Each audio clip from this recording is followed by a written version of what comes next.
మనం ప్రయాణం చేస్తున్నప్పుడు ఏం కావాలి? ఆహారం కావాలి, తాగటానికి నీళ్లు కావాలి, తర్వాత జీవించడానికి వెలుగు కావాలి.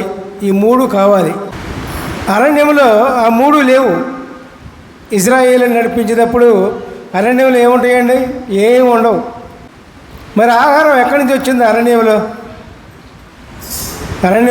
ఆహారం ఎక్కడి నుంచి వచ్చింది? ఇక్కడైతే మనకి పంటలు పండిస్తాం, ధాన్యం ఉంటుంది, పొలాలు లేకపోతే మనం కొనుక్కుంటాం, తింటాం, ఉంటాం, బాగానే ఉంది. అరణ్యంలో ఏముంది? ఏమీ లేదు. అంతా కొండలో గుట్టలో అయితే ఏముంటుంది? అక్కడ ఏమీ లేదు. అప్పుడు దేవుడు ఏం చేశారంటే, ప్రేమ గల దేవుడు 40 సంవత్సరాలు కూడా దేవదాతలు తినేటువంటి మన్నా భోజనాన్ని కురిపించారు.